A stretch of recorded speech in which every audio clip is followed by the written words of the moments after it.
Please come back. There's a limit, yeah. No, get this off. We will talk later. Wait, please talk for 2 minutes. When they die, there will be limit now. One of my points, I need to go this Protect side. you only. Please come back. One of my points, I need to go this side. Thanks to you. आपके नाक के सामने बैठ के हम fire हो रहा है, आप क्या कर रहा है? You don't let it go. Yes, sir. Wrongful restraint. Wrongful restraint. We will get fire lost now. We will not get fire.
Article 355 Indian states के फेडरल नेचर को कंफर्म करता है, उसकी पुष्टि करता है और बताता है कि केंद्र सरकार का दायित्व यह सुनिश्चित करना भी है कि देश का प्रत्येक राज्य संविधान के अनुरूप चले।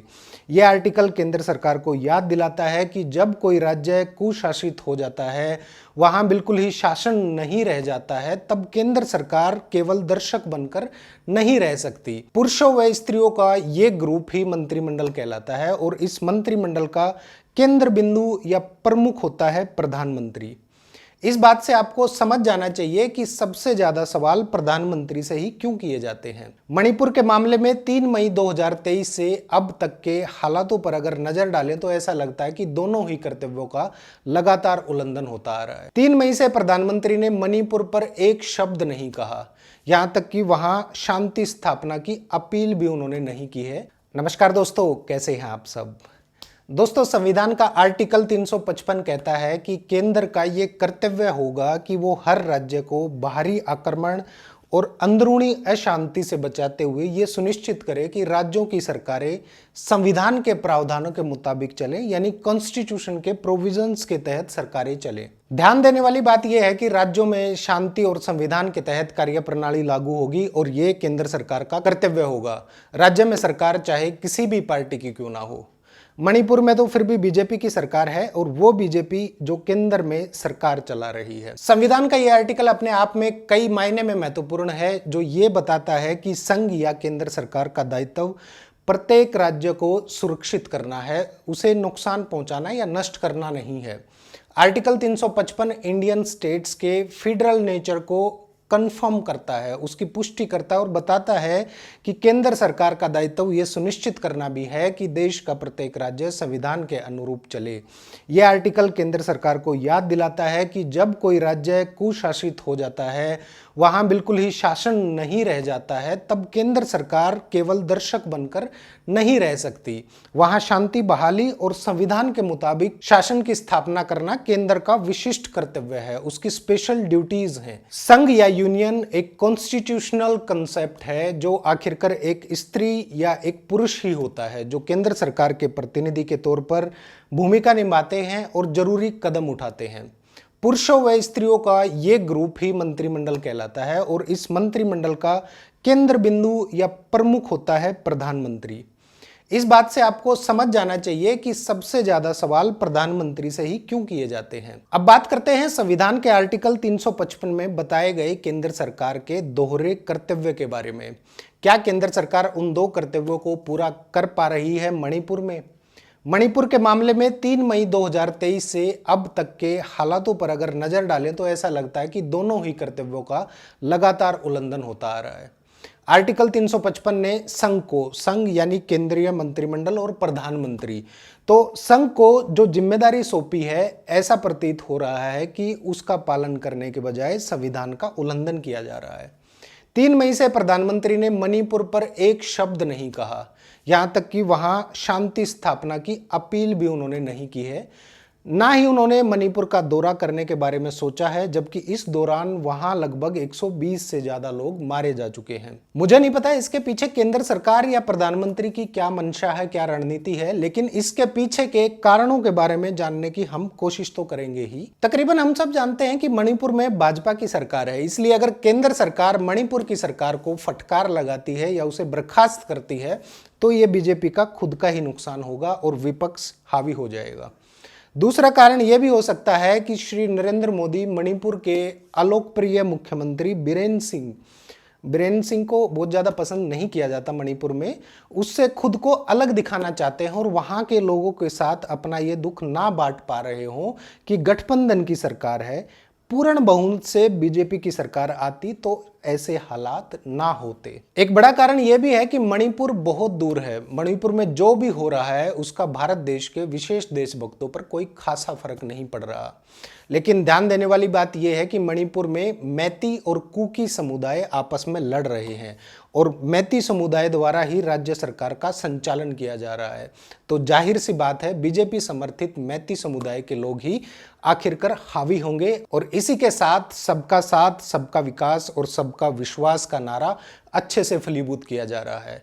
और अगर इनमें से एक भी कारण सही है तो इसमें स्पष्ट है कि मणिपुर के मामले में केंद्र सरकार की नीति स्वार्थपरत और निर्दयता का निंदनीय मिश्रण है। It's a mixture of selfishness और केंद्र सरकार जानबूझकर संविधान का पालन नहीं कर रही है। अब समझिए मणिपुर की हिंसा की जड़ क्या है। ये 3 मई दूसरी बार मणिपुर के इतिहास में काला दिन साबित हुआ है। 30 साल पहले 3 मई 1993 को मैती हिंदुओं और मैती मुस्लिमों, पांगलों के नाम से जिनको जाना जाता है, उनके बीच गंभीर हिंसा हुई थी जिसमें 100 से अधिक लोग मारे गए थे। उसके बाद 3 मई 2023 को मणिपुर में यही इतिहास दोहराया गया और इस दिन मैती और कुकी समुदायों के बीच का टकराव खतरनाक हिंसा में बदल गया और इस हिंसा का कारण बना मणिपुर हाई कोर्ट द्वारा दिया गया एक आदेश। दरअसल मैती समुदाय एक लंबे अरसे से मणिपुर में अपने लिए अनुसूचित दर्जे की मांग कर रहा था। जिस राज्य में मैती, कुकी और नगा केवल 3 ही मुख्य समुदाय हैं, वहां की सरकार ने जानबूझकर इसे लागू नहीं किया। बेशक मैती समुदाय को जनजाति का दर्जा ना देने के कारण सरकारों ने जानबूझकर इस पर अमल नहीं किया या ऐसे आरोप लगे हैं, लेकिन इस मुद्दे पर जल्दी फैसला ना लेना भी इसका एक ठोस कारण है। आपकी जानकारी के लिए बता दूं कि आजादी से पहले मैती समुदाय मणिपुर की एक जनजाति के तौर पर सूचीबद्ध था, लेकिन यह संविधान के अनुसूचित जनजाति आदेश 1950 में शामिल नहीं था। अभी भी ज़्यादातर मैती सामान्य वर्ग में ही आते हैं और जनरल कैटेगरी में आते हैं और इनमें लगभग 17% अन्य पिछड़ा वर्ग यानी ओबीसी में आते हैं। मणिपुर के 3 बड़े समुदायों के बीच राजनीतिक संतुलन बेहद नाजुक है। राज्य की कुल 60 विधानसभा सीटों में से 40 पर मैती समुदाय का, जबकि 10 पर कुकी और बची हुई 10 सीटों पर नगा समुदाय का तगड़ा प्रभाव है।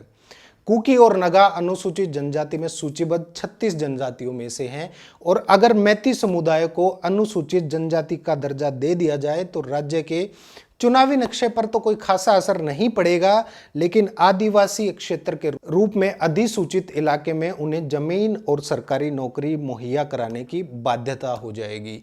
जैसा कि मैंने पहले बताया कि हिंसा का कारण मणिपुर के कार्यकारी मुख्य न्यायाधीश न्यायमूर्ति श्री मुरलीधरन का एक निर्देश बना। चूंकि राज्य सरकार ने मैती समुदाय को अनुसूचित जनजाति में शामिल करने के लिए पिछले 10 साल से कोई सिफारिश नहीं भेजी थी, इसलिए अदालत ने राज्य सरकार को निर्देश दिया कि वो इस संबंध में केंद्र सरकार को 4 सप्ताह में अपनी सिफारिश भेजे। हालांकि इस मामले में दोनों ही पक्षों के बारे में बहुत कुछ कहा जा सकता है, लेकिन निश्चित रूप से ये कोई ऐसा मुद्दा नहीं था जिस पर अदालत को निर्देश देने की जरूरत थी। अदालत ये मामला राज्य विधानसभा और अनुसूचित जनजाति आयोग के सामने भी उठा सकती थी। इसमें सबसे बड़ी बात एक सोचने वाली बात यह भी है कि इसके बाद राज्य के 30 भाजपा विधायकों के प्रतिनिधिमंडल को प्रधानमंत्री से मिलने की इजाजत नहीं मिली। मणिपुर के पूर्व मुख्यमंत्री श्री इबोबी सिंह के नेतृत्व में 10 विपक्ष पार्टियां प्रधानमंत्री से मुलाकात का इंतजार करती रह गई, लेकिन आदरणीय प्रधानमंत्री ने जलते मणिपुर और मरते लोगों से जरूरी और भी कार्यक्रम थे जिनमें से समय निकालना नामुमकिन था। और आज मणिपुर की बीरेन सिंह सरकार की पहचान एक अक्षम, उपेक्षित और पक्षपाती के रूप में उभर कर आ गई है और अब इसमें राज्य का अपमान भी जुड़ गया है। पूरे देश में डबल इंजन का डंका पीटने वाली बीजेपी सरकार का मणिपुर का एक इंजन जो कि राज्य सरकार द्वारा संचालित है उसका तेल लगभग खत्म हो गया है, जबकि दूसरे इंजन जो कि केंद्र सरकार द्वारा चलाया जा रहा है उसने शायद गाड़ी से खुद को अलग करने का मन बना लिया है और लोको बंकर में छिप गया है। एक तरफ डबल इंजन चांद तारों की सैर कर रहा है तो दूसरी तरफ देश के एक कोने में चल रहे डबल इंजन के कारण मणिपुर के लोग जल रहे हैं, मर रहे हैं और हमारे देशवासियों को भी शायद इसकी कोई खास फिक्र नहीं है। वो सब आदि पुरुष की आलोचना और उसको सपोर्ट करने में व्यस्त हैं। नमस्कार।